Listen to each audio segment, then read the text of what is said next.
por Carla Cedeño, ¿Y Valeria dónde Mecho, están que no los veo?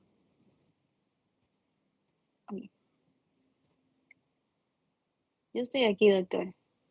Sí, ya sé que estás hablándome, pero necesito verte tus reacciones fisiológicas. Ay, sí, ya no.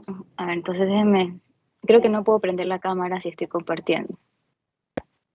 Ya, Sí, pues, ahí me ve. todos han puesto. No, porque yo estoy en el iPad, doctor, y no sé por qué no me ve. Bueno, no sé. No sé si alguien pueda No, está compartir bien, o... está bien. Ya, a ver, comparta Ya, cualquiera que quiera compartir.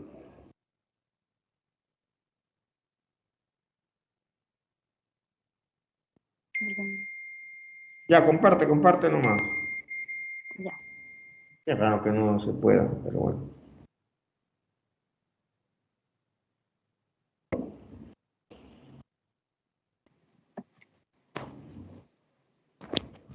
Ayer Sí, ya veo. Uy, Ya. Estos son los datos que nos dio el paciente en la gasometría. Tenía un a ver, pH de 7, ya, tenía un pH de 7.37 y eso es como que nos va a indicar si tiene acidosis o alcalosis. Entonces aquí vemos que ya, tiene pero acidosis. ¿a qué lado se va? Hacia el lado ácido, ¿verdad?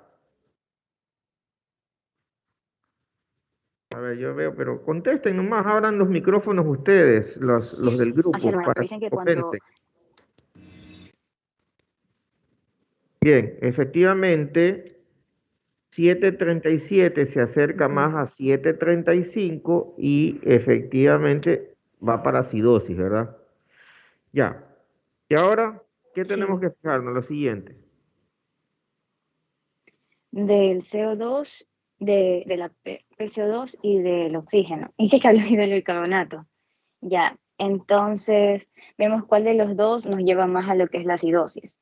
Y ahí nos dio que el CO2 es el que nos va a llevar a la acidosis respiratoria, porque Bien. normalmente está entre un rango de 40 y el paciente tiene 53.6. Ya, o sea, sí, sí, casi 54. O Entonces, sea, estamos hablando un delta de 14, ¿cierto? sí.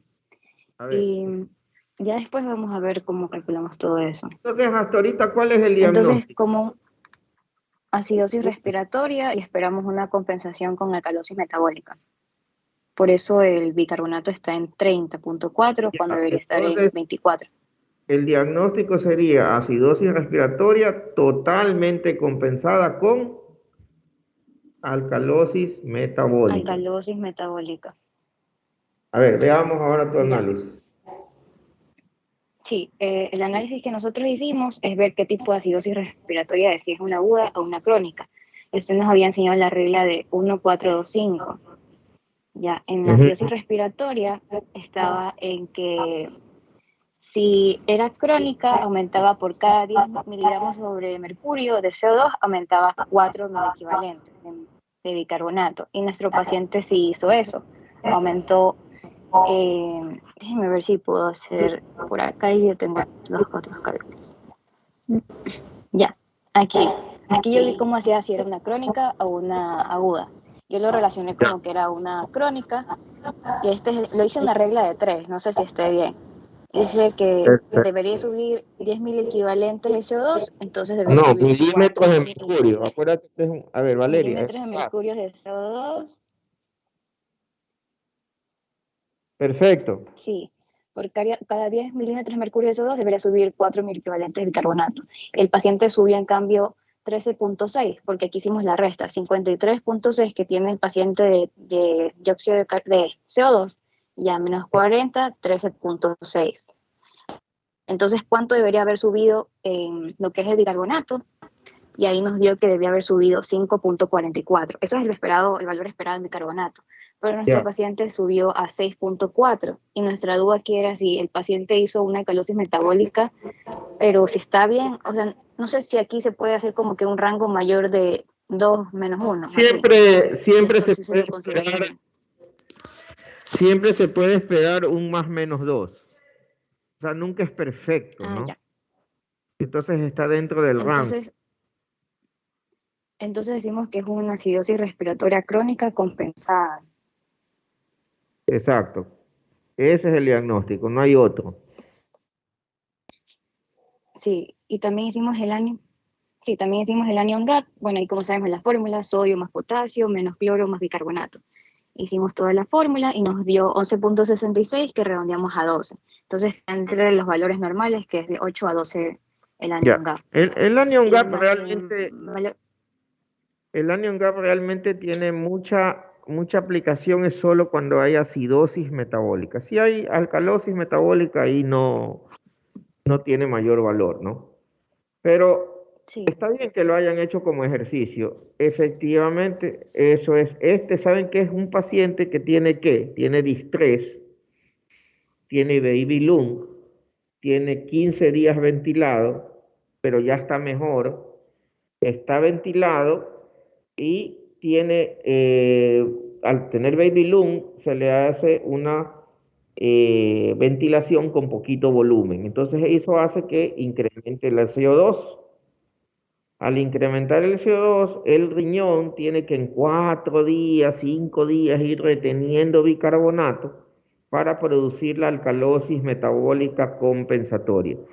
Entonces, este paciente lo que tiene es exactamente lo que ustedes han diagnosticado.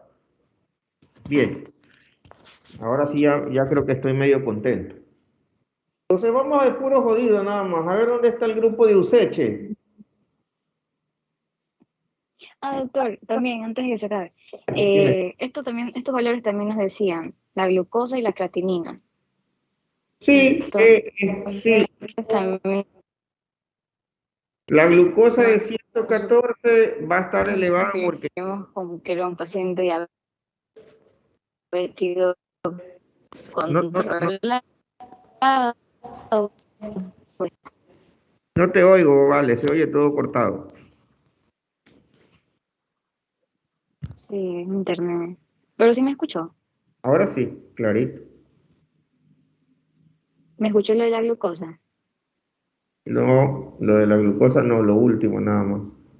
Lo de la internet. Ya de que tiene. Ah, bueno. Estos son los otros valores que atacamos el paciente, que tiene Ajá. glucosa 114 y los valores, o sea, el rango normal es de 70 a 110. Y nosotros inferimos que era un diabético controlado, pero también podía ser que hay pacientes internados que aumentan los niveles de glucosa por el estrés y todo eso. Entonces no sabemos si es diabético o está normal esa glucosa. Yo no sé, pero en este grupo todas estas Valerias creo que quieren ser intensivistas hoy.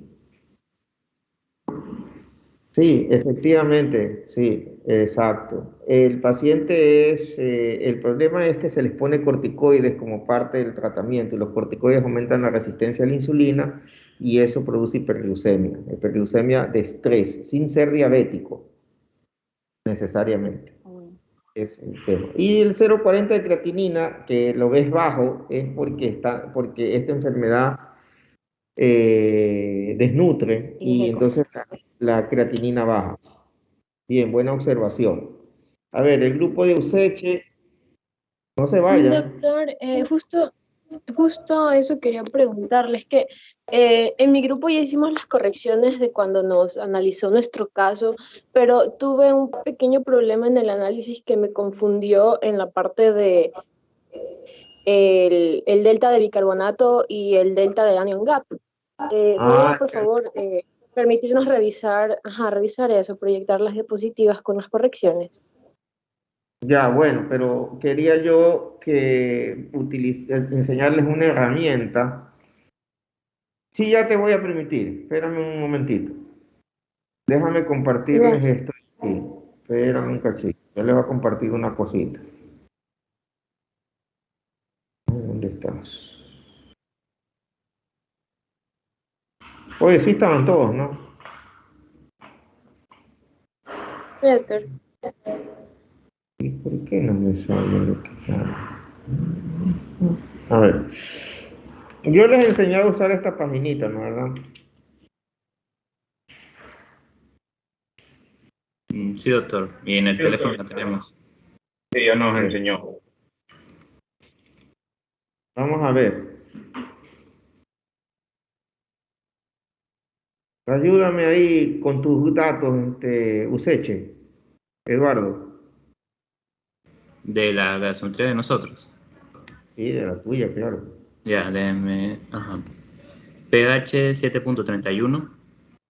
Espérate un ratito, déjame cambiar toda esta nota. Ah,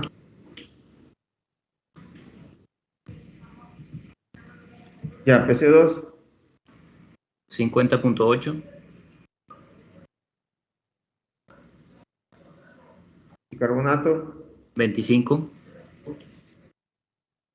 sodio, 138. cloro. 103. Bueno, y la albúmina para no pelear la vamos a dejar en 4, ¿no? Ya. Pusimos que eran, sí, 4 creo, o 2. O sea, vamos ahorita a usar como que si fuese 4, ¿ya? Claro, pero en el Inicialmente. ejercicio cuando lo subimos dijimos que eran 2. Entonces, este es un paciente que tiene acidosis respiratoria, ¿verdad? Y era un paciente, ¿se acuerda que ya tenía varios días intubado y ventilado, ¿cierto? Sí, Sí, era doctor. crónico. Entonces le ponemos crónico. Ya, ahora bien, ¿qué dice ahí? ¿Cuál es el diagnóstico? Acidosis respiratoria Así es. primaria, crónica, Ujú. con acidosis metabólica secundaria.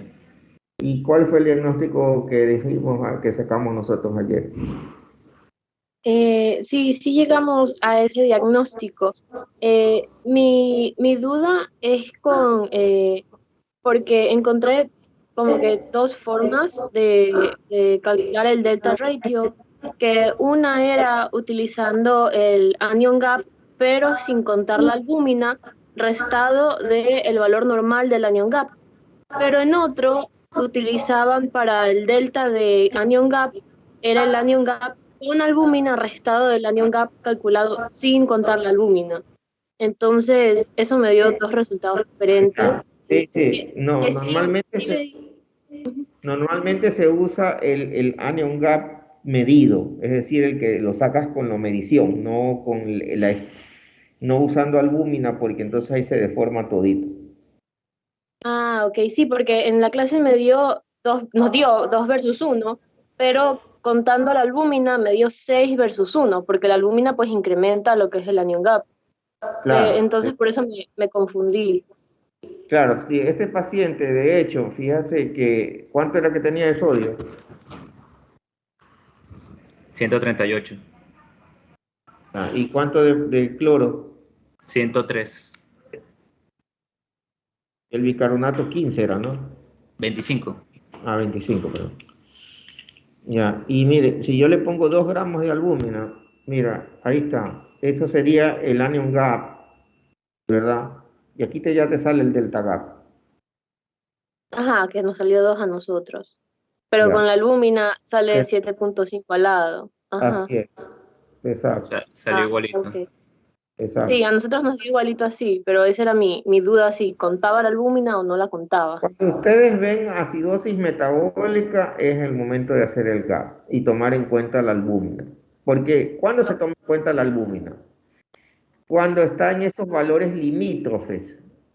O sea, por ejemplo, tú dices, tú tienes todo el cuadro clínico, tiene hipoperfusión, está un poquito corto de diuresis, está con vasopresores porque está con la presión baja, y puta, te sale una gasometría y le haces el ácido láctico, te sale en 1.8, y la gasometría te dice, tiene acidosis metabólica, pero tú le haces el anion gap y te sale normal, ¿no? Te sale 12, te sale 11. Chuta, pero como que no. Entonces, ahí mejor es ir a ver cuánto tenía de albúmina o buscar un trastorno en el calcio o en el magnesio que esté produciendo que el anion gap, en vez de salirte alto, te salga pseudo normalizado.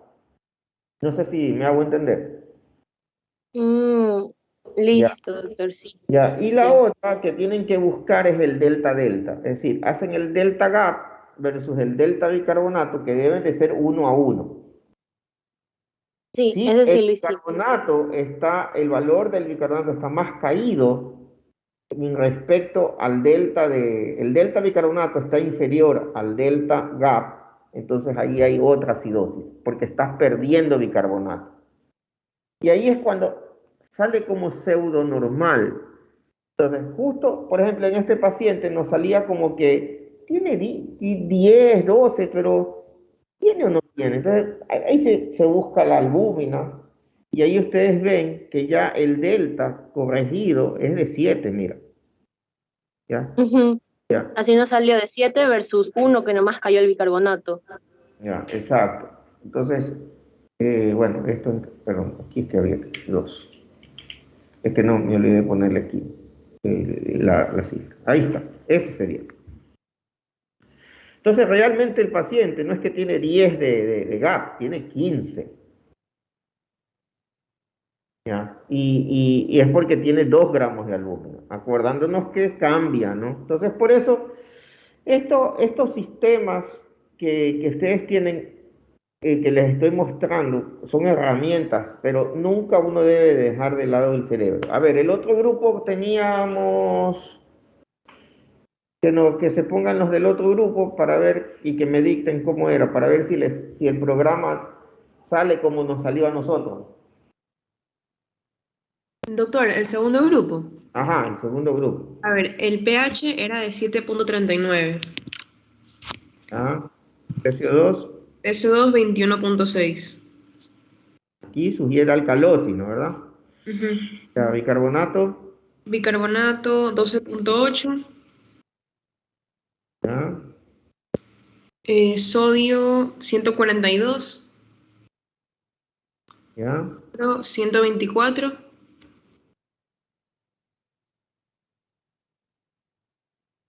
y en la albúmina no. Eso no importa, no importa, tranquilos. Y era crónico. Le vamos a poner un valor neutral. ¿Y qué les había dicho que era esto? ¿Crónico, agudo, qué? Crónico. Bueno, si es que hubiera un trastorno respiratorio. Esta era una paciente de las chocadas, ¿verdad? Ujú. Sí. Bueno, vamos a suponer que es agudo. Ok. Pero si es que hubiera un problema respiratorio. Entonces, ¿qué dice que tiene nuestra paciente? Lo que habíamos dicho ayer, ¿se acuerdan? Sí, acidosis metabólica y Sí, compensado con alcalosis respiratoria. sí, pero además con alcalosis respiratoria secundaria. O sea, 2 trastornos. Lo que yo quiero que quede claro es que todo proceso se compensa con otro proceso, pero cuando se sobrecompensa ya entonces se añade, o sea, ahí se le pone alcalosis respiratoria. ¿Ya? Bien, entonces así habíamos quedado. Si se dan cuenta, ¿no? O sea, pero ustedes han aprendido, les he enseñado a hacer lo que hace este programa. El programador, ¿eh? Claro, doctor, o sea, nosotros ya sabemos hacerlo sin la calculadora, sin habernos dado cuenta que la calculadora también lo puede hacer agregando los datos. Sí, pero la calculadora es una computadora y donde yo meto mal los datos, ¿qué pasa? Sale todo mal, diagnosticamos mal. Ah, ya, listo. Entonces eso, vamos el grupo de Toledo. A ver, ya para pasar a la siguiente parte de la clase. Listo, doctor. El pH era de 7.145. ¿Cómo? 7.145. Ciento. O sea, 7.145. Eso pues, así es. Ajá. El PCO2 era 96.4. ¿Ya? El bicarbonato era 33.1. El sodio 140. El cloro 100. Y esto lo dejamos ahí, en 4, no nos peleemos para... A ver, que esto era crónico porque ya tenía varios días en el ventilador, ¿no? ¿Verdad? Sí, doctor. Ya, entonces fíjense, ¿dio o no dio? lo que diagnosticamos ayer con usted.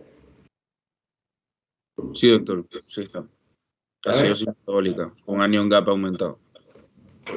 Con anion gap, acidosis metabólica secundaria y adicionalmente lo que no vimos es esto de la alcalosis metabólica y es porque con ustedes no analizamos el delta gap. Ah, cierto, eso usted dijo que no nos íbamos a meter ahí todavía. Ya, pero ya metámonos. ¿Cuál es el gap que tienes tú aquí, que había sacado? El que nos salió fue en total anion gap 16.83. Ya, entonces, si tienes 16 de 12, viene a ser 4.83 de delta gap, ¿sí o no? Sí. Ya, delta gap de 4.83. ¿Y el delta bicarbonato cuánto viene a ser? 33 menos 24. 9. Ya, y 9 no es mayor que 4, que 4.8. Sí. Ya, entonces, si el bicarbonato se subió más de lo que le correspondía subir frente al cambio del delta, del gap, del anion gap, entonces, ¿qué tienes que pensar? Tienes que pensar que hay alcalosis metabólica secundaria. ¿Se entendió? 3 hijos tiene esa gasometría: acidosis respiratoria, acidosis respiratoria, acidosis metabólica y además alcalosis metabólica. ¿Sí se dan cuenta? ¿Alguien no entendió? Abran las camaritas para verles las caras. Lo que hago es el delta del gap. Si él dice, tengo 16 de gap y lo normal es 12, el delta es 4. ¿Verdad? ¿Está claro? Sí, Y el doctor. bicarbonato normalmente es 24, pero el paciente tiene 33, ¿cuánto subió? 9. 9. Ya, y entonces, ¿cómo se puso la balanza? Cuando la balanza debe ser 1 a 1, es decir, lo mismo que sube el anion gap, tiene que subir el bicarbonato, lo mismo, pero ¿subió más o subió menos? ¿O subió igual? Subió más el bicarbonato. Subió más. Significa que hay un acúmulo de bases que no debe estar dando, y acuérdense que nadie sobrecompensa. Entonces este paciente tiene acidosis respiratoria más acidosis metabólica y más alcalosis metabólica acompañando, todo eso junto, solamente con ese pequeño análisis. Pero es lógico. Y entonces luego, la alcalosis metabólica, eso espero que el endocrinólogo, el nefrólogo, no sé qué mierda les vaya a dar clase después, la verdad, tendrá que enseñarles qué se hace cuando se detecta alcalosis metabólica. Bueno, en líneas generales hay dos grandes tipos de alcalosis metabólica. La una se llama clorosensible y la otra se llama clororesistente. La clorosensible es aquella que se produce cuando hay deshidratación y se produce pérdida de bicarbonato por los jugos digestivos y por el sudor, etcétera, etcétera, etcétera. Y se intercambia en el riñón por cloro la pérdida de bicarbonato.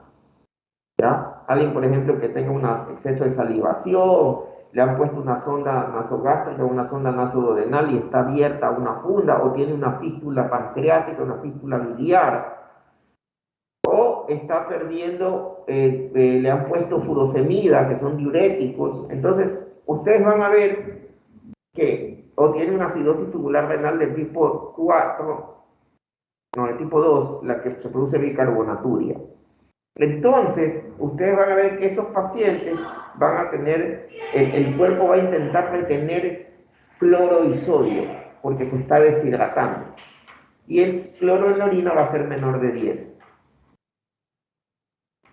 ¿Cómo se trata esa alcalosis? Con agua. Con agua y potasio. Mientras que está el otro grupo en cambio es por un tema de daño renal o un problema de hiperreninismo, hipermineralocortisolismo, es decir, se produce exceso de acción de la aldosterona que va a producir que en el túbulo contorneado distal se produzca secreción activa de hidrógeno y de potasio. Y esa va a tener cloro por encima de 20 en la orina. ¿Y cómo se trata esa vaina? Ahí sí, esa es difícil, porque eso hay que meterle espironolactona, hay que ir a buscar si no hay un tumor productor de renina o un tumor productor de mineralocorticoides, un síndrome de Cohn o un síndrome de hiperaldosteronismo primario o secundario que esté generando haciendo persistir la alcalosis metabólica. En este caso, este paciente realmente lo que estaba ocurriendo es que estaba deshidratado. De hecho, estaba un poquito ligúrico, de hecho, estaba hipotenso, estaba con vasopresores. Este es el señor cuando lo volviste a pronar.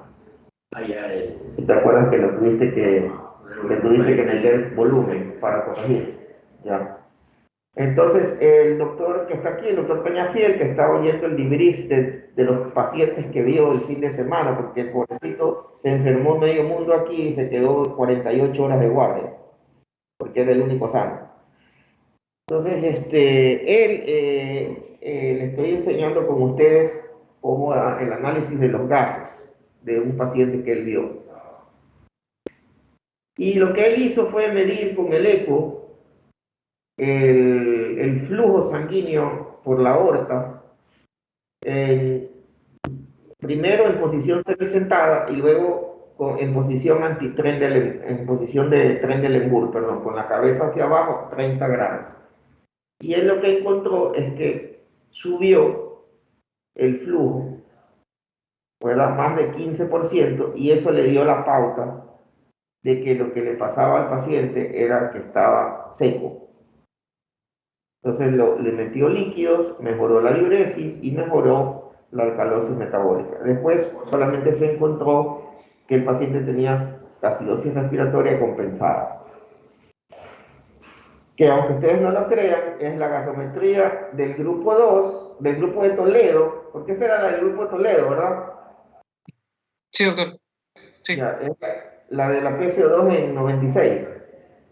Ya, Sí, esa doctor, PCO2 es la de ese señor en esa época, y la del grupo, del último grupo que estuvimos hablando, es la de días después de las intervenciones. Esa es otra cosa que tienen que aprender, que los exámenes y las pruebas son dinámicas, van a ir variando con el paso del tiempo. No es que en un mismo día se pueden hacer muchos cambios, porque los gases arteriales y los electrolitos son muy dinámicos. Las proteínas, por ejemplo, para que cambie la proteína, se necesitan 14 días para que ustedes puedan observar un cambio real, ¿no? Alguien que se desangra, por ejemplo, y ustedes le hacen un hematocrito, una hemoglobina, ¿verdad?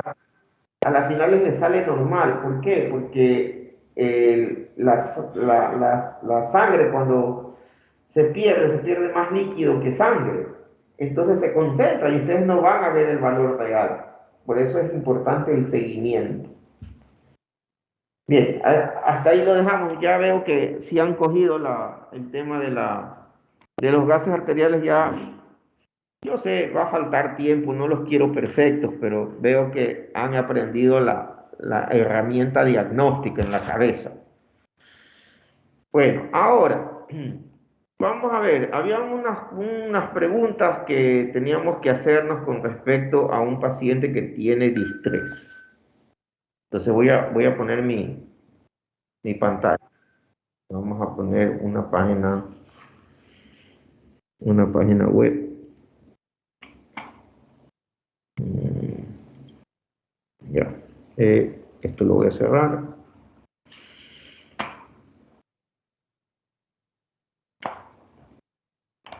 Ya puedo cerrarlo del grupo 1, ¿no?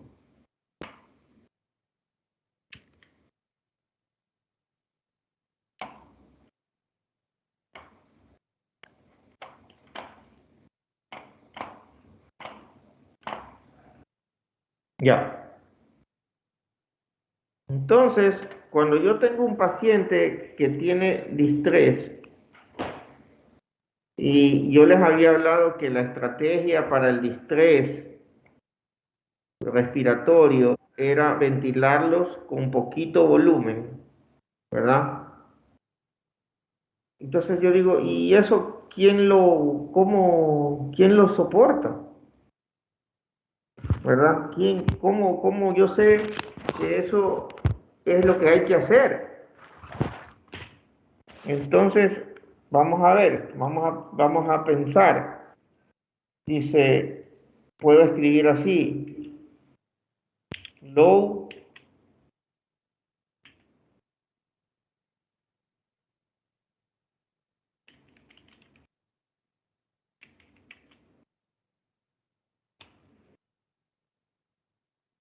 y ahí están varios, uno puede elegir inicialmente un trabajo, ¿verdad? Un trabajo de revisión. Y con eso yo me leo el trabajo de revisión. Mira, por ejemplo, este es un trabajo. ¿De qué año es? ¿Quién me ayuda? 2008. Del 2008, 2008. doctor. Bien, hay varios trabajos aquí que te van saliendo, mira. Y este, que es el New England Journal of Medicine del 2000, es el trabajo que demostró ese es el landmark, el trabajo más importante, que dice ventilación con volumen tidal bajo comparado con volumen tidal tradicional en la injuria pulmonar aguda, ¿no? Esto, entonces, yo lo busco y esto salió originalmente en esta revista que es el New England Journal of Medicine. Déjame buscarles la referencia original.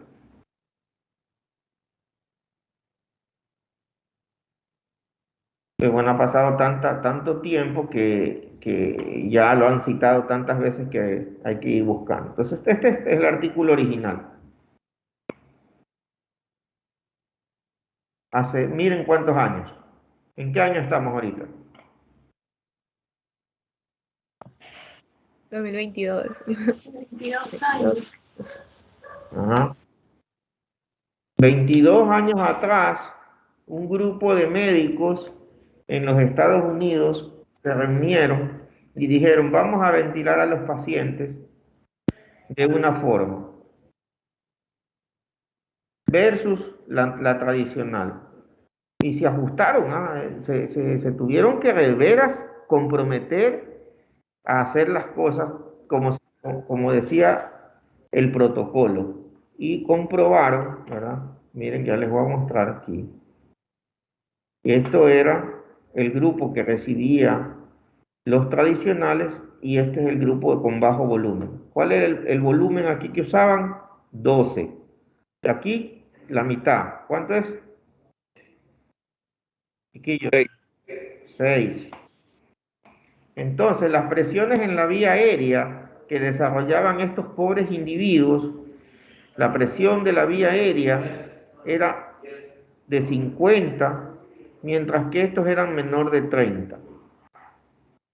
¿Ya? Esta es la frecuencia respiratoria que tuvieron en el ventilador. Este es el ratio entre inspiración y expiración, que es muy parecido, pero en lo que sí se diferenciaron es en la cantidad de gas que le meto y la presión que generaba ese gas en ese pulmón endurecido por la inflamación. Y esto eran las combinaciones pues entre la presión expiratoria positiva y la fracción inspirada de oxígeno, ¿no? Entonces vamos a ver los resultados. Esta es básicamente la comparativa entre los dos grandes grupos. Miren, similar número de pacientes, igual número de mujeres, la edad similar, un número similar de blancos y de negros, hispánicos y asiáticos, el puntaje Apache que ya ustedes lo han buscado en otras veces, igual, mira, 84 puntos versus 84 puntos. La PAFI, que es la relación, el trastorno oxigenatorio similar en los dos grupos. O sea, eran pacientes que el 82% tenían un moderado a severo deterioro de la oxigenación. Espérenme un cachito. ¿Qué pasó? Sí. ¿Qué hubo? Sí, te estaba llamando porque ese paciente que me has recomendado, ese señor está que me pasa unas imágenes de la mamá y tiene 70% de oxígeno, pero la veo gozadita.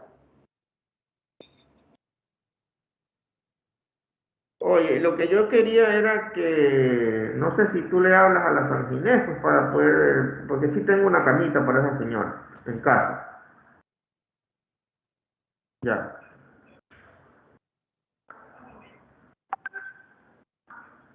Aunque esa señora tiene 1 año y medio que vive postrada, te voy a decir. Sí. Yo igual le dije al hijo que se tienen que preparar, que yo estar intubando, ventilando a esa señora por gusto, a alargarle la agonía. Pero de todas maneras, por eso te llamaba. Ya. Di. ¿Ah? ¿Qué?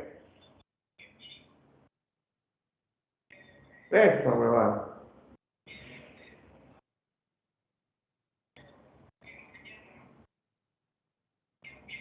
Ya.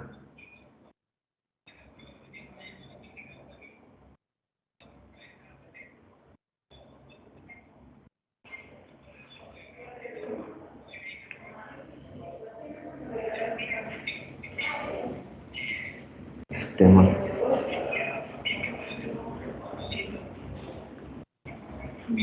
Ya.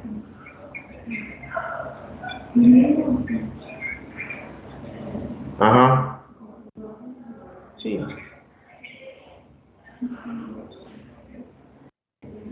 Entonces, hazte hacer en internar, aunque sea uno de ustedes que se haga la determinación de PCR con bueno, bueno. Bueno. ¿Y por qué no le hablas a Henry para que te haga eso? Si él también hace eso. No, y no haces cola, tanta cola, si él te conoce. Pero háblale pues a Henry. Ya, ya, ya, chao.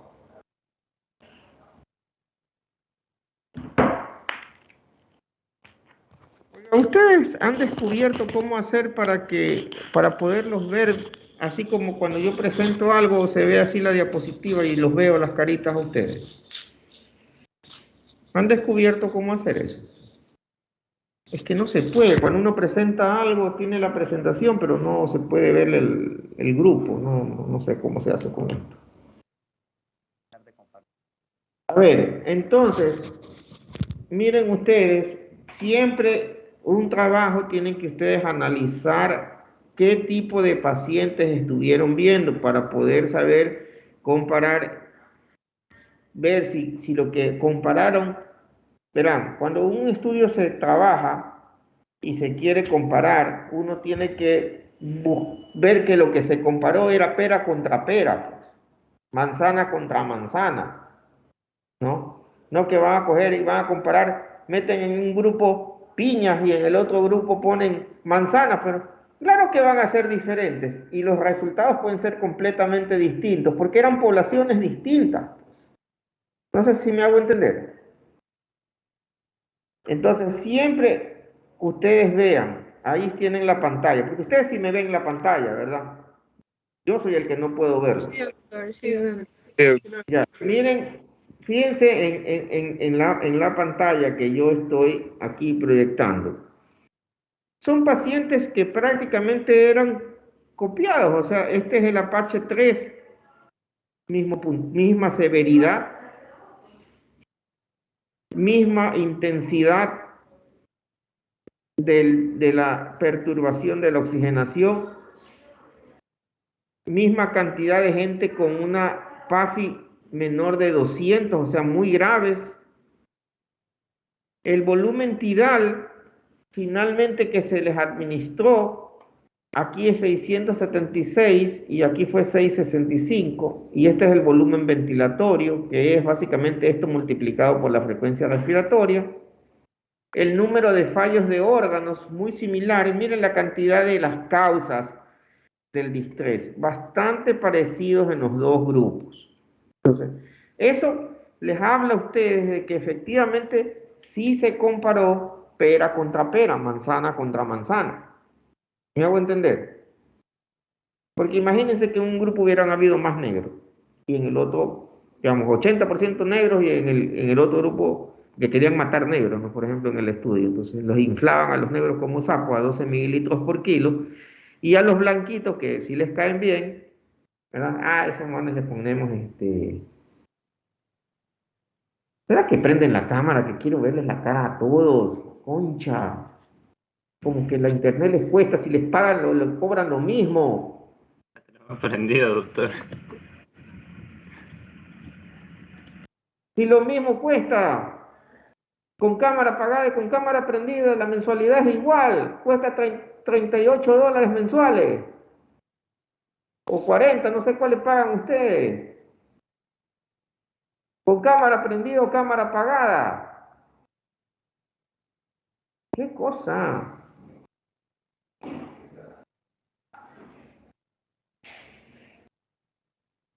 A ver, entonces nos vamos al análisis de los datos, ¿no? Bueno, esto ya es más complejo, que son las curvas. Pero miren este es el gráfico PEPA. ¿Qué tipo de gráfico es este? Es un gráfico que se llama de frecuencias acumuladas, en donde se van o juntando los pacientes que van viviendo y sobreviviendo o juntando los que se van muriendo, ¿ya? A medida que pasa el tiempo. Por lo tanto, ese gráfico se conoce con el nombre de curva de Kaplan-Meier. Ustedes tienen aquí. Entonces, fíjense ustedes, los vamos a dividir en varios grupos. En dos grupos principales que son los que se compararon. Aquellos que les dieron 6 mililitros por kilo versus 12 mililitros por kilo. Y vamos a ver en las rayitas enteras los que sobrevivieron y los de las rayitas discontinuas los que fueron dados de alta del hospital. Porque pueden que hayan sobrevivido a la UCI. Vean ustedes, entonces, ahí tienen ustedes los puntitos seguidos, los puntos suspensivos, son los que sobrevivieron con 12 mililitros por kilo, lo de las rayitas grandes discontinuas, los que fueron dados de alta, con eso de allí, raya continua, los que sobrevivieron con bajo volumen tidal, y así. Y esta es la proporción de pacientes desde el 100%, si se dan cuenta.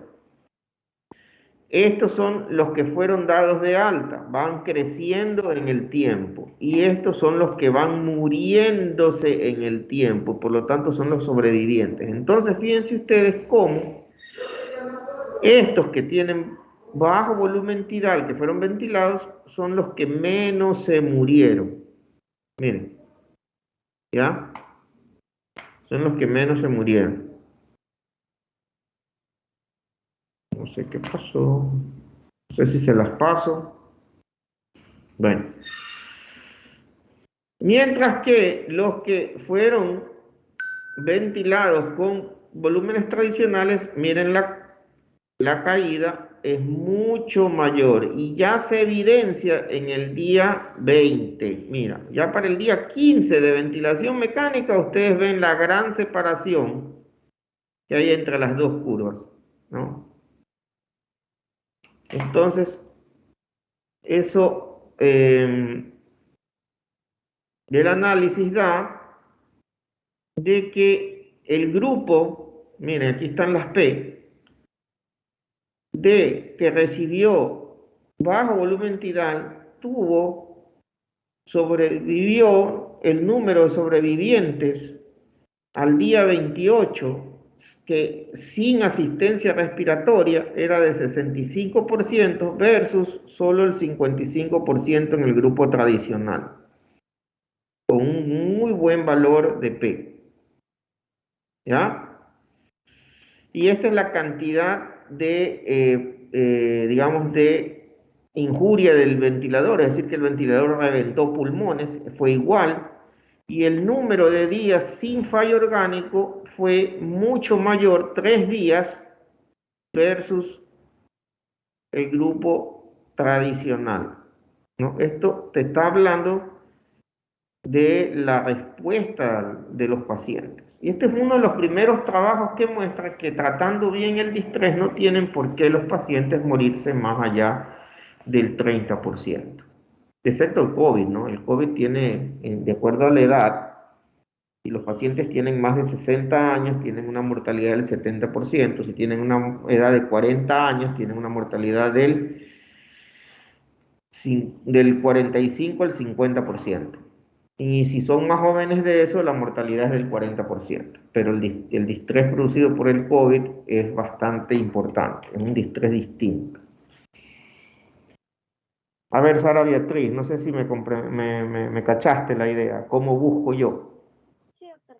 Sí, sí entendí. Entonces, esa era mi primera pregunta que yo me haría si mi profesor me está dando y me dice, cada rato me dice, sí, tienes que tenerlo en acidosis respiratoria, porque tienes que hipoventilarlo, porque tiene el baby lung. ¿Qué mierda es eso del baby lung? Entonces lo mismo, ¿no? Voy a irme a la amiga internet, ¿verdad? Y voy a poner este concepto y le pongo ARDS Baby Lung Concept. A ver, ¿de dónde salió eso?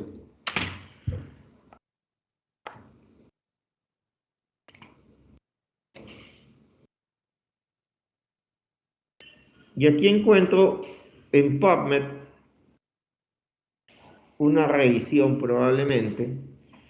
Y justamente, bueno, el doctor Luciano Gattinoni y el doctor Antonio Pesenti fueron los que describieron originalmente este concepto en Intensive Care Medicine hace ya años atrás. Fíjense ustedes, años 2000. Bueno, esta es una revisión que ellos presentan en el 2005, pero realmente ellos describen esto allí por antes de los años 2000. Bueno, entonces siempre uno, ¿qué hace cuando encuentra un artículo y dice, ¿y ahora cómo lo leo? Porque ahí solo me sale el abstracto, ¿no es verdad, Valeria? Valeria Alejandra y Valeria Sí, Lamet. doctor. ¿Y qué hago? ¿Y cómo hago? No suele Sofía, pasar. Siempre en PubMed, por lo menos del lado derecho, están todos los links de las páginas que ofrecen el texto completo. Si es que no está privado, porque Siempre, cobran. Depende. siempre, ¿Quién puede usar el do? siempre hay. Y si no se piratea, doctor. Eso es lo que iba a decir. Siempre hay una forma de Claro, piratear. es Bueno, SSI, Scopus. este artículo es bastante antiguo, con lo que ya está libre, ¿no? Y por eso ustedes pueden ver aquí está todo el desarrollo de por qué se llama ventilación de bebé, baby lung. Miren. Y ahí les explican con la foto. Esta gente era increíble, tenían un tomógrafo dentro de la unidad de cuidados intensivos. Y podían darse ese lujo de estudiar lo que pasaba con el pulmón. Mira, aquí está supino y prono, ¿verdad? Y ellos fueron los que comenzaron con esto de probar que con el prono mejoraba el reclutamiento de los pulmones. Miren cómo todas las bases están en supino tomadas y queda solo este pedacito negro que ustedes ven aquí, esto negro, ¿verdad? Para ventilar. Y es más, tienen este pedazo negro que ustedes ven aquí que está a punto de reventarse. ¿Por qué? Porque este paciente, para poder reclutar los alvéolos que están llenos de este líquido inflamatorio, había que someterlo a grandes presiones que podían romperlo. Entonces, ¿qué es lo que se hacía? Se turna al paciente boca abajo y miren cómo ahora el corazón se va para la parte de abajo y todo lo que esto estaba sucio, acá ocupado, claro, se desplaza hacia adelante, pero se recupera todo esto de acá, que está acá atrás, ¿ya? Y luego cuando ya volvemos a ponerlo en supino, mira, se ha logrado, comparada a la primera, mantener aireado esta parte del pulmón. O sea, esto es lo que se reclutó. Ya. Entonces, con los primeros trabajos de Gattinoni, esta es una revisión que él hace, ¿no? Aquí está lo normal, aquí está el ARTS, las curvas de presión-volumen, cómo él explica todo esto del pulmón, ¿no? Y nosotros vamos a ver aquí, esta es la publicación original de lo que es el distrés respiratorio, y esta es la publicación original de 1987, ¿verdad? Donde él habla de esta pulmón no homogéneo en la hipótesis del baby lung. Entonces, así es como yo voy resolviendo mis preguntas que me tengo que hacer. Entonces, después de oír tanto esto de aquí, una pregunta a mí que se me mete en la cabeza es, por ejemplo, bueno, si yo sé que es un pulmón de bebé chiquito y lo tengo que ventilar con poquito volumen y eso me produce acidosis respiratoria, ¿y hasta cuánto de acidosis respiratoria es sano tener a un paciente? ¿Será que 200 de PCO2 será bueno? ¿O hay algún valor? Pues también podemos ir a hacer esa pregunta. ¿Hasta dónde es bueno? ¿Hasta dónde es buena la hipercapnia permisiva? Así se conoce esa técnica. La hipoventilación para tratar el pulmón chiquito que les acabé de mostrar produce acidosis respiratoria. ¿Sí o qué? ¿Sí? María Soledad, calle. ¿Cuántos pacientes hemos visto que están con acidosis respiratoria por esto? En las gasometrías. Fueron 6 pacientes que les pasé ayer. ¿Sí o no? Sí, Estaban señor. con ya, entonces, pero la pregunta es, ¿hasta cuándo es sano tenerlos anormalmente sanos? O sea, esta estrategia de protección de pulmón, ¿hasta dónde es sana? Entonces, también puedo buscar. Otra pregunta. Y la otra. La teoría del doctor Gattinoni era de que si yo los pongo boca abajo, se recupera la parte de arriba. Pero, ¿será que eso es un hallazgo ocasional o será que eso es un hallazgo que realmente se puede reproducir no en uno, sino en miles de pacientes?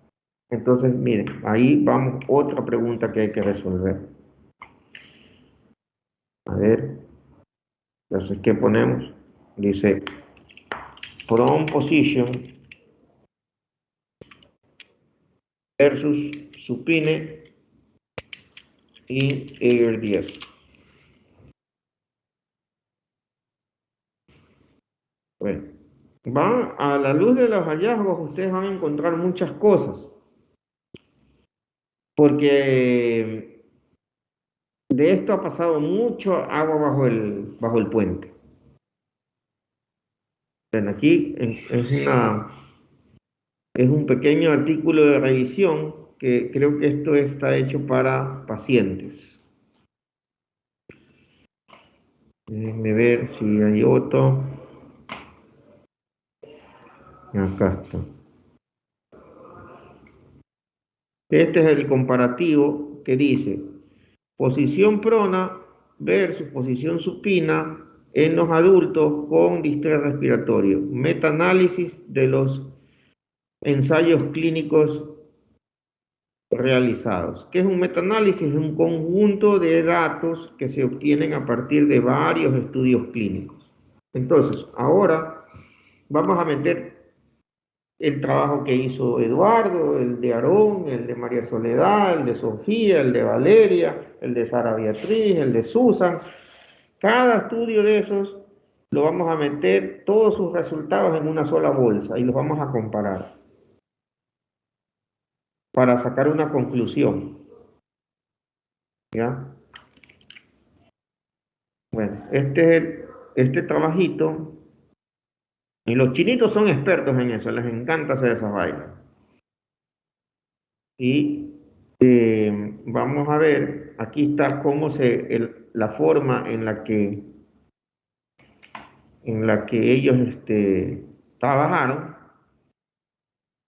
las características basales, como ya les he dicho, siempre hay que analizar eso, y el análisis de mortalidad, y esto cuadro que ustedes están viendo aquí, es un cuadro que se llama el Forest Plot, donde básicamente lo que tú le pones al paciente, los pones a los pacientes de cada trabajo, ¿verdad? En una balanza para pesar hacia qué lado favorece. Si desde la unidad, si favorece al grupo pronado, que se pone de este lado de la balanza, o si favorece al grupo que no se le intervino, es decir, al que se lo ventiló con bajos volúmenes tidal, pero solo supinado. Entonces, ¿por qué se llama vista de bosque? ¿Por qué se llama forest plot? Porque es como cuando te paras enfrente de un bosque y ves los árboles. Mira. ¿Sí ves? Y te das cuenta hacia qué lado el bosque está creciendo, si hacia un lado o hacia otro lado, como que te paras en el centro de la carretera y te das cuenta para qué lado hay tecas y para qué otro lado hay campo donde pastan las vacas. Sí se han ido a la costa, ¿no? Sí, doctor. Ya, eso es básicamente, por eso se llama forest plot. ¿Y hacia dónde se está yendo el bosque? Casi a vuelo de pájaro.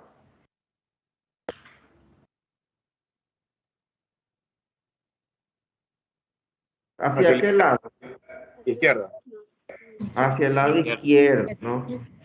Ya, si los trabajos cruzan la línea media, no, la flecha es muy amplia, estos tienen mucha dispersión y al cruzar la unidad pierden valor. Pero sin embargo, miren, este trabajo grande da mucho peso. Y eso es importante, que ustedes vean el peso del trabajo. Porque aquí, ¿qué está diciéndote? Que el 14% del resultado final lo va a dar este trabajo. Este da el 20%, este da 21%, miren. 13% lo da este trabajo. Finalmente, el overall se queda aquí, ¿ya? Donde se observa un beneficio que va más allá del azar. Un beneficio del 13% de reducción de mortalidad en los pacientes a los que se los prona. ¿Ya? Eso es lo que quiere decir esto. Bueno, también tiene un efecto sobre los días de ventilación mecánica. Aquí, por ejemplo, en cuanto a la ventilación mecánica y la duración, no hay ningún efecto. ¿Ven el diamante donde se quedó? En el centro, ¿no? Entonces, quiere decir que tanto los que supinas como pronas, da igual, no mejoran en días de ventilación mecánica, ni en días de internación en UCI, ni nada de eso, ¿no? Ahora, cuando se hace un análisis de sensibilidad, por ahí algo cambia, pero no, ya son un poquito de conceptos estadísticos más avanzados. Y estos son los efectos adversos, porque cuando yo pongo un fármaco o una terapéutica nueva a probarse, no solo veo el beneficio, también tengo que ver el maleficio, para poder poner en una balanza beneficio versus maleficio. ¿Ya? Y miren ustedes que en general no hubieron mayores grandes diferencias entre, bueno, aquí sí, ¿no? La pérdida del acceso venoso era más probable que suceda cuando los pronamos a los pacientes. ¿Ustedes han visto pronar pacientes alguna vez? Sí, doctor. Sí, En doctor. la clínica panamericana. ¿Algún video? Ah, pero es que ustedes sí lo vieron, pues, o sea, lo vieron en vivo, pero hay un grupo que sí lo vio en vivo, ¿no? Bueno, entonces, ¿este trabajo de cuándo es? Este trabajo es del 2020, o sea, es bastante nuevo. Sin embargo, hay un trabajo, el Proceva creo que es el que, ¿no? El trabajo Landmark que mostró finalmente que el prono funciona en estos pacientes se conoce con el nombre de Proceva. A los trabajos de investigación les ponemos habitualmente nombres así acrónimos, ¿no? Para hacerlo más. Entonces, miren, este es también salió publicado en New England Journal of Medicine y se llama Prone Positioning in Severe Acute Respiratory Distress o PROSEVA, que es el acrónimo que lo... Y este es el trabajo Landmark, que es del 2013, ¿verdad? Que muestra a gran escala por qué el prono sirve para tratar a los pacientes con distrés respiratorio que tienen ahorita COVID. ¿Ya? Entonces, este trabajo. Y aquí les voy a mostrar la curva de sobrevida. Ahí está el grupo de supino, el grupo pronado. Miren la diferencia que ya es notable a partir de los mismos 10 días posteriores de ventilación mecánica. O sea, cuando un paciente está muy grave, con una PAFI por debajo de 150 y tiene distrés respiratorio, lo poníamos a un grupo, lo dejábamos igualito supinado y otro grupo de pacientes los pronaron. Y esto lo que muestra es ¿cómo se llama? El comportamiento de los pacientes, lo uno versus lo otro.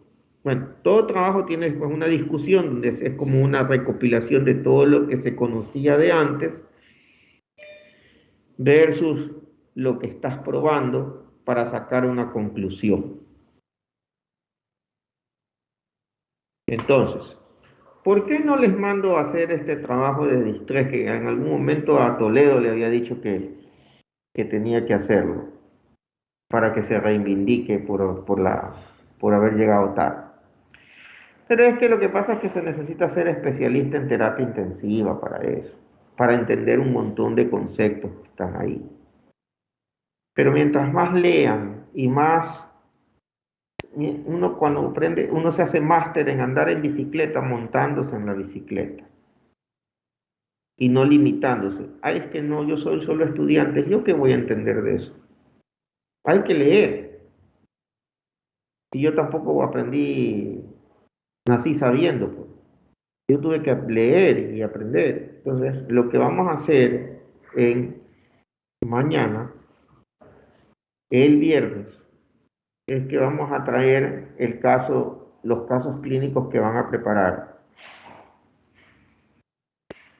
Bueno, ¿cuándo va a dar el de insuficiencia aórtica y mitral? Que eso no forma parte de este ejercicio. ¿Y el del taponamiento pericárdico, quién lo va a dar? Para ya ponerle fecha.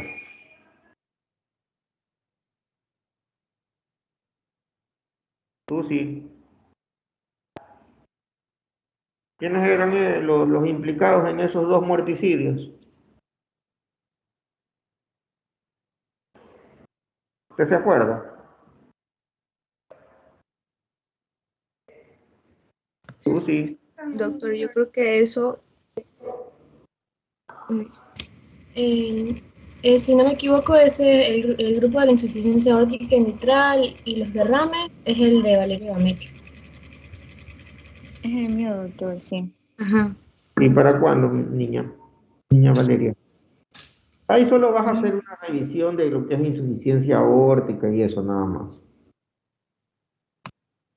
Las indicaciones de cómo se repara una válvula y todas esas cosas. O sea, es una valvulopatía, básicamente. No te compliques. Pero tenemos varios casos de respiratorio. Tenemos el de tuberculoso, tenemos el del otro paciente, ¿cómo se llama? El del de la neumonía por histoplasmosis y HIV. Sí saben que la infiltración de la médula era solo por histoplasma y nunca fue una leucemia ni nada de esas cosas, sino que lo que tenía ese pobre paciente, que tenía las plaquetas bajas, los leucocitos bajos, todo era porque el hongo tenía invadido toda la médula y no la dejaba producir. Pero ya una vez que se murió el puto hongo, y el tipo salió bien, se fue bien. Se fue hasta gordito el paciente, el VIH. A ver, tenemos que reunirnos con cada grupo para establecer las preguntas que van a resolver, utilizando la técnica que se les acabó de indicar. Entonces, necesito, Susi, que me digas quiénes son los grupos y su caso. Para, por ejemplo, el día de mañana me reúno con un grupo y quiero que ya me digan cuáles eran las preguntas que querían ustedes. Ustedes, en función del caso, deben de sacar ustedes las observaciones en primer lugar. También me van a dejar a mí la tarea de sacar las observaciones. Por ejemplo, en el tuberculoso, yo me haría una pregunta. ¿El tratamiento de la tuberculosis clásico establecido es igual para un paciente con derrame pleural tuberculoso y empiema, o sea, con pleuresía tuberculosa, que un paciente con neumonía tuberculosa, o sea, con solo el pulmón? O el tratamiento de alguien con tuberculosis en el cerebro, por ejemplo, o extrapulmonar, ¿es el mismo? ¿Dura lo mismo? ¿O será distinto?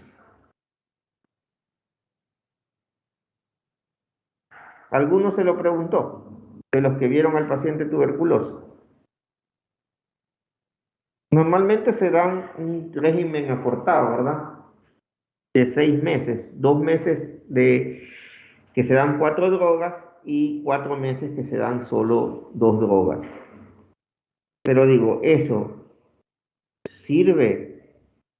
O sea, los mismos 6 meses se aplica para todos los tuberculosos, o a aquel que tiene tuberculosis en el cerebro se le da más tiempo, o a aquel que tiene tuberculosis en la pleura se le da más tiempo.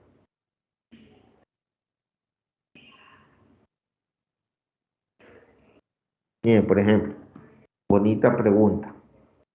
Así, esas son las preguntas que quiero. Todos vieron al paciente, toditos. Entonces, yo me acuerdo que a toditos les di cómo se podía ver el líquido con el diagnóstico de líquido, ¿se acuerdan? Del derrame pleural. Entonces ahí también digo, yo me haría una pregunta, ¿cuál es? ¿Qué fiabilidad tiene el eco versus otros procedimientos para detectar colecciones líquidas en el tórax? También puedo buscar literatura al respecto. ¿Qué otra cosa vi cuando me estaba viéndome, el doctor me hablaba del paciente? ¿Cuáles serán los efectos adversos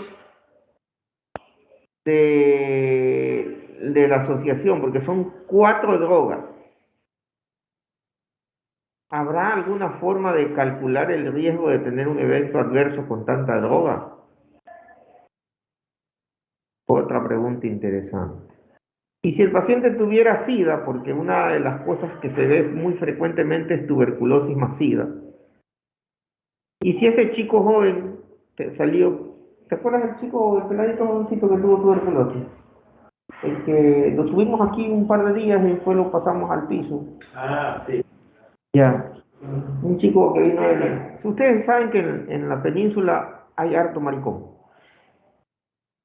¿No sabían eso? ¿Verdad? ¿Eduardo de dónde era? Yo soy de Venezuela, doctor. Ah, pero por allá hay reinas de belleza. Sí. Bueno, no, es que en la cultura aborigen de la costa del Ecuador era muy común esto de que los grandes jeques tenían niños o sea, era su forma de control natal. Sí, es muy común, por eso ustedes si se van al Morro, a Pozorja, a las poblaciones de pesqueros de la costa, hay mucha homosexualidad. Sí, en serio. Hay poblaciones del Ecuador donde la mariconada es institucional. O sea, el tema de ser homosexual es institucional. En serio, es instituida y aprobada y es ancestral, no es nueva. Y debido a esa práctica los hace vulnerables, ya dejándose de la molestadera, ¿no? Y hablando como los científicos que son, ¿no? ¿A qué? A las Doctor, yo enfermedades. soy de la península y es verdad, porque en las zonas pesqueras, por ejemplo, acá hay bastantes así como pueblitos del norte. Por ejemplo, Palmar, así, los coreógrafos son hombres que, o sea, son gays ya. Asimismo, las personas que maquillan no son mujeres, sino que son gays, así. Esa es la población que en esos puntos predomina. Asimismo, las personas que se encargan de esas cosas de reinados de belleza son gays y así. Y sí, sí parece que predomina bastante en esas zonas pesqueras en especial. Bueno, yo me enteré de todas esas cosas cuando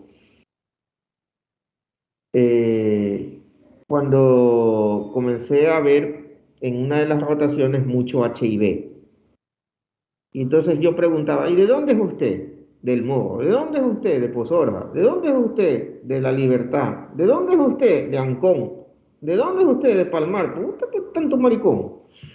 Y efectivamente es una cosa ancestral aquí, en los pueblos costeros, especialmente de la provincia de Santelé. Hay otras poblaciones, por ejemplo, Vinces, también es muy común. Sí, Ya. doctor. Entonces, Entonces hay mucho hombre homosexual. O sea, la otra mitad de mi familia es de Vinces y es bastante. Casi no queda la proporción dicen que de cada 10 varones en Vinces, 5 o 6 son homosexuales. Es importante. Sí. Y entonces eso hace que para una enfermedad como la tuberculosis que venía decayendo hasta cuando emerge el SIDA alrededor de los años mid-80s, a la mitad de los años 80, hay un repunte de tuberculosis, obviamente por la inmunodepresión. Entonces son dos enfermedades que van ligadas, tuberculosis con HIV. De hecho, la tuberculosis en esa época era la pandemia detrás de la pandemia.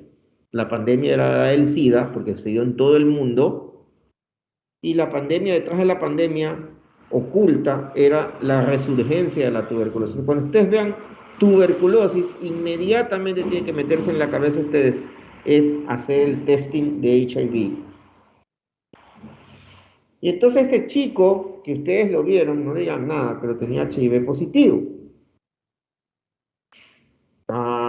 Ya. El de 12 años, doctor. Ese pelado ya le estaban, no sé. ¿En serio? Ya, pues sí que esos son traviesos. Y sin guía de familia correcta, pasan esas cosas. Entonces, ¿por qué estaba de flaquito? Si vieron que era como delicadito, ya, de la península. Entonces, ven, por eso es que tienen que desarrollar la espada del augurio, porque tienen que olfatear, oler. ¿Ya ves? Entonces, ahí viene una pregunta interesante. ¿El tratamiento con antifímicos debe hacerse primero o después de los antirretrovirales? El tratamiento con antifímicos es el mismo duración que para un paciente con inmunidad normal.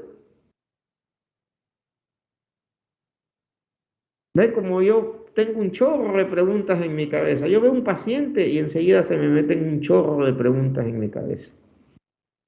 ¿Cómo las voy a resolver? Pues en parte con la experiencia que uno viene adquiriendo durante años de ser médico y en parte con tus pares, con los que ves los pacientes, con tus superiores.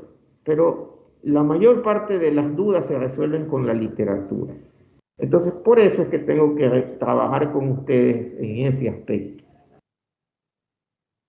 Entonces, mañana podemos hacer 1 hora o 1 hora y media con un grupo, con los que van a presentar, por ejemplo, la histoplasmosis, ¿verdad? Pero toca que lean. A ver, o lo que vamos a hacer mañana es por allí hacer la revisión bibliográfica de cada uno de los grupos de los pacientes que van a presentar la última semana de enero. Pero van a presentar su paciente, pero además van a presentar los temas de investigación que escogieron y cómo los resolvieron, porque yo voy a enseñarles. Ustedes son los que tienen que presentar. ¿Me cachan o no me cachan? Sí, doctor. Ya, entonces, a ver, ¿qué hora es ahorita ya? 12:40.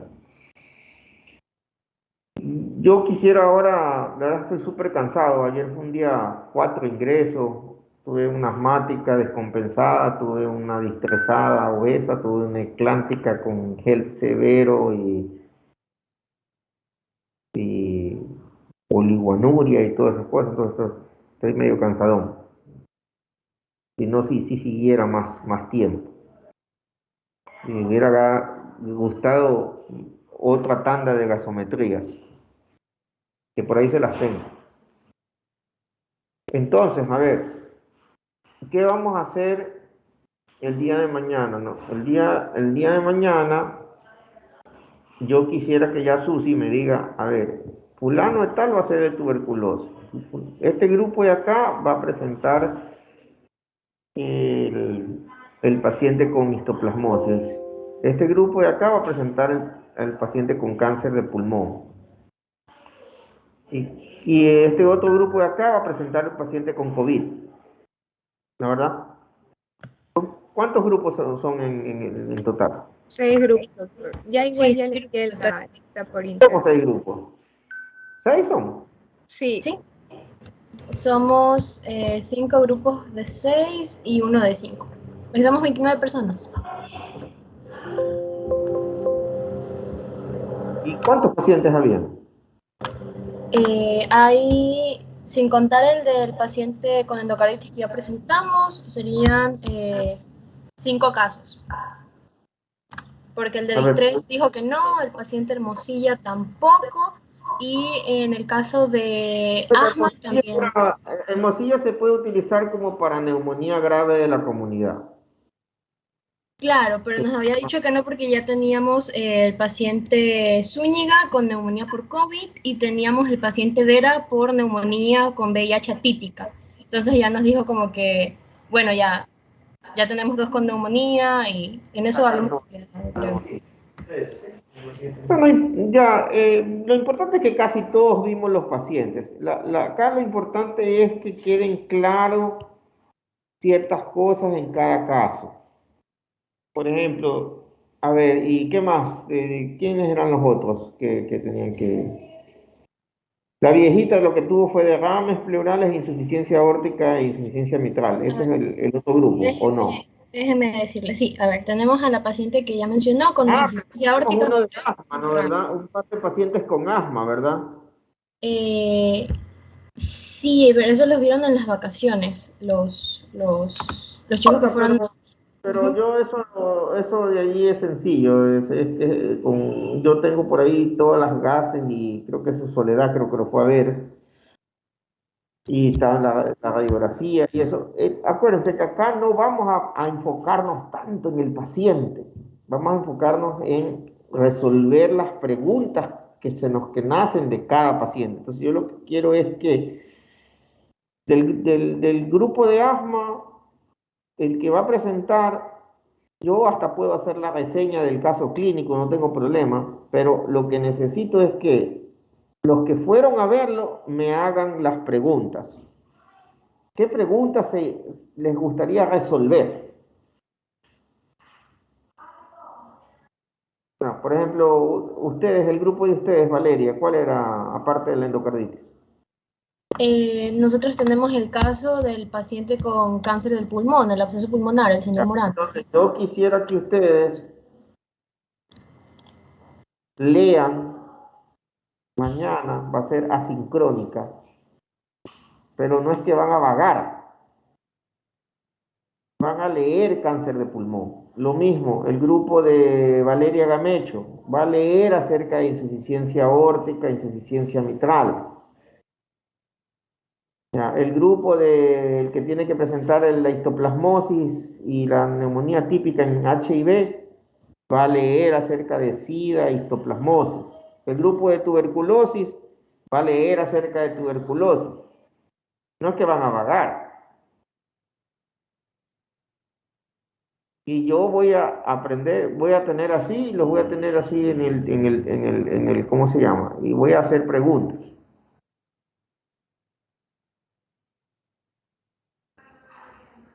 Pero tienen que leer y sacar las preguntas, porque a partir de esas preguntas tienen que buscar las respuestas. Y esas respuestas son las que van a presentar el día de el día que tienen que exponer el paciente. No sé si está claro. Y a eso nos podemos dedicar.